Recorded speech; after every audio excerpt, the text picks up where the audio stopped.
How good are the quilting supplies from Temu? In the past few years, you have probably seen their ads with their cheap prices in text messages, in emails, in Google ads. And no matter if you're a beginner quilter or an experienced quilter, you are probably wondering if their really low prices are too good to be true. Well, I did all the hard work, so you don't have to. So stick with me and I'll show you how to do it.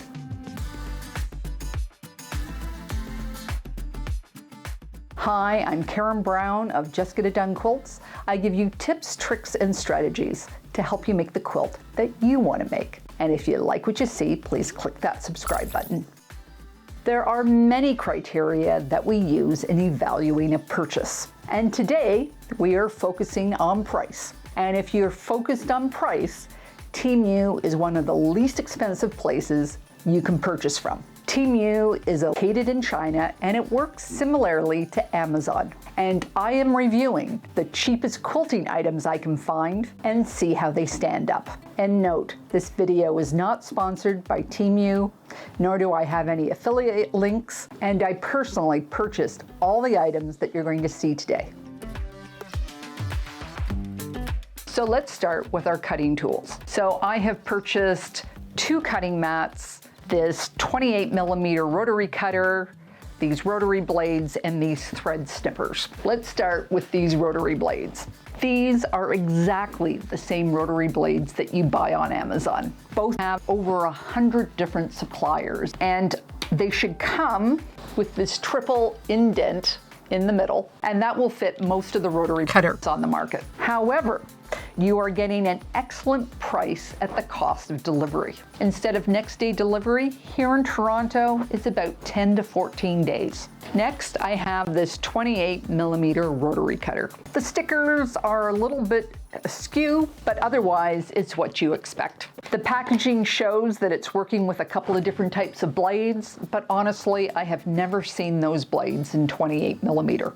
The back has an expanded diagram to show you how the parts fit together. Now, in the online description, this safety guard is described as a speed control. And though it's a little bit stiff, the rest of the rotary blade works the way you expect it to. It's not as smooth as my Olfa model, but if you're just starting out, this would be fine. The thread snippers came in a pack of 3, which means they are under 75 cents each. But they don't feel the same. Not only is there a different color, there's different paint, and the edges on these black ones feel a little sharp. Take some thread here and take them for a test drive, and though they all seem to snip threads quite well, only this blue one is sharp enough to snip fabric. Let's get to the cutting mats. The online description of this mat said A3, which is metric, so it makes sense that the marks on this cutting mat are in centimeters. But this brings me to the next point, is that the cheap price comes at the cost of clarity. Many times the description and the photos do not match. And if you're not taking the time to compare them, you might run into problems. Like here, for me in Canada, we don't use the term A3. We still use paper measurements in letter and legal. I saw what I thought was a larger scale and just wrongly presumed they were inches. But if you look closely, they're the same picture. One is just enlarged. So the mistake is on me. Another thing to note, this one was labeled PP, which stands for polypropylene, which we often see in those thick kitchen cutting boards. But this feels much harder to me. I think this is polyethylene that you often see in cheaper cutting mats from the dollar store. These are harder on your rotary cutters, and the backs are really slippery, which can be a real cutting hazard depending on how you cut. So this was not the right size, not the right material, and not the right scale. If I added some texture to the back of the mat so it's not so slippery, I could still use it to align my fabric to a line or to an angle. It's just not good for measuring. Now, this other cutting mat right here said that it came with a rotary cutter, scissors, and a measuring tape.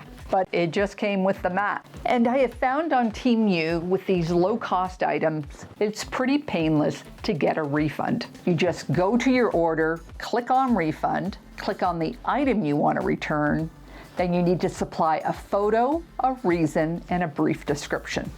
My experience has been an immediate credit. Just note that the amount can vary a little depending on current exchange rates and if you had a coupon applied to your order.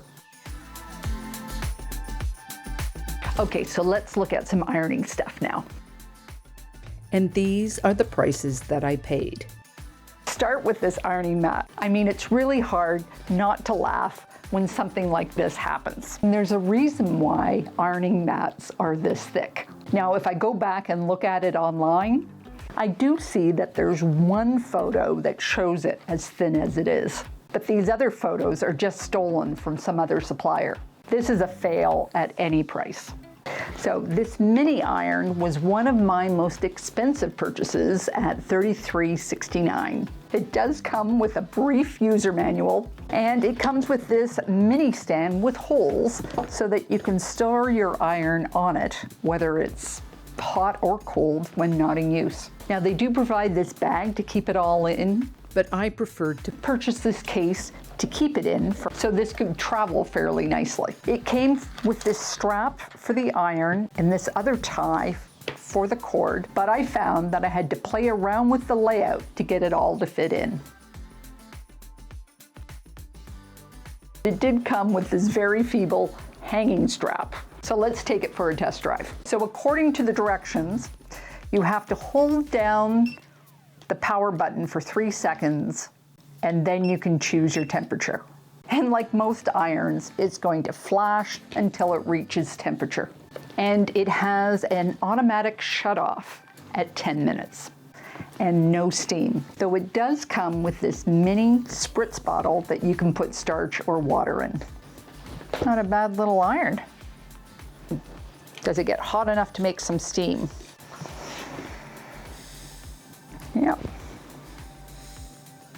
Now for a quilter, it does not have a point on it, which could be a problem, but it definitely reaches temperature. Lastly, I have purchased some lightweight fusible interfacing, and comparing this to some other offerings on Amazon or on sale at a local fabric store, this just isn't the great deal that some of my other items are. So let's see if it works. There is no problem with that adhering. Out of all the categories that I purchased from Temu, rulers were the most problematic. Let's start with the basics. You must be careful that you are purchasing your rulers in inches, not metric. There is no easy conversion. Second, patchwork rulers have an extra ½ inch in them, which is the seam allowance on a block. So the ruler will need to be 4½ inches, not 4. The exception to this rule is 5-inch, because often we buy fabric in 5-inch squares, which we call charms. And although the rulers that I purchased were very inexpensive, we really need the markings to be translucent. That is, you can see through the ruler to the fabric underneath. And the lines need to be thin. Again, your accuracy depends on you being able to see the edge of the fabric underneath the ruler.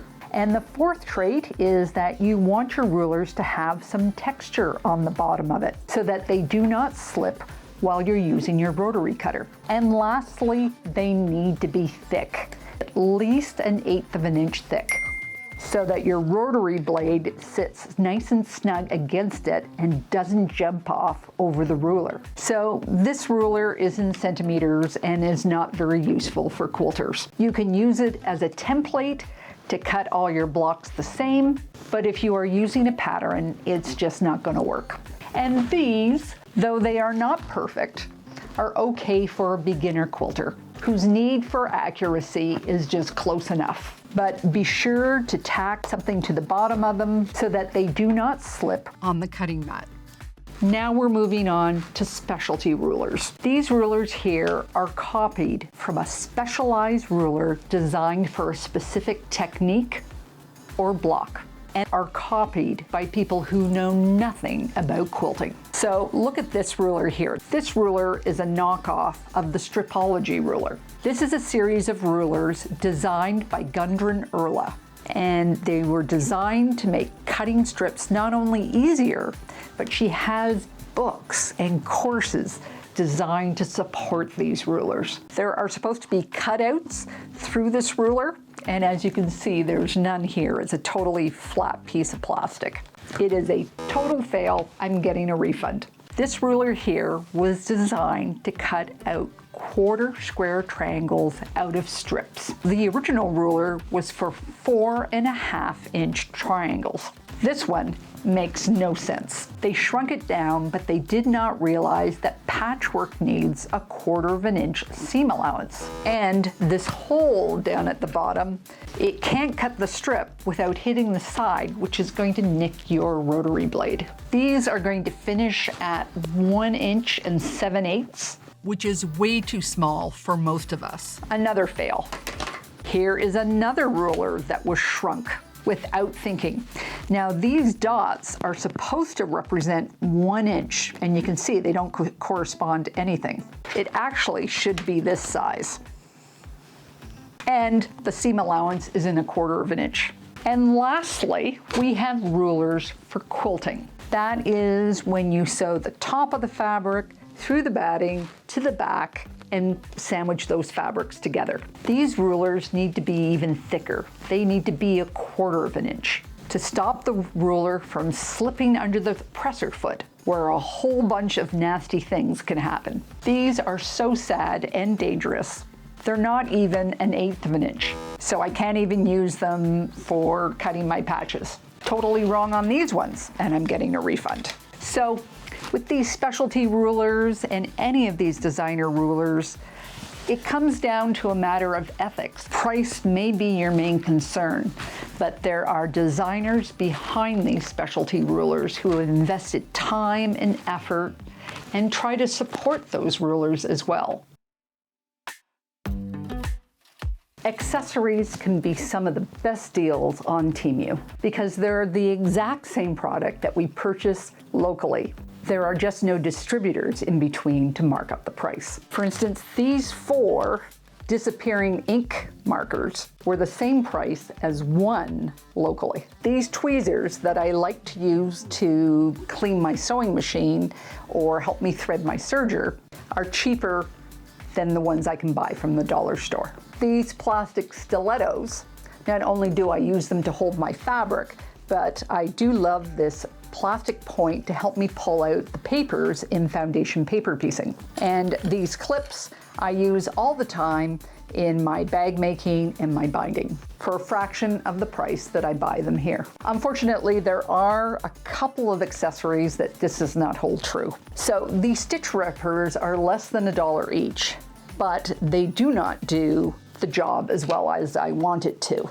This green one here, pull some thread here, and I just find it clumsy. The tip is dull, and as I push it down, it just takes so much more effort than my good stitch ripper does. And with this one has a threader on this side and a stitch ripper on this one, but just the way that it's made, I find it very hard to use. This pushes up against my fingers and I just cannot push the stitch ripper through. So these are a no.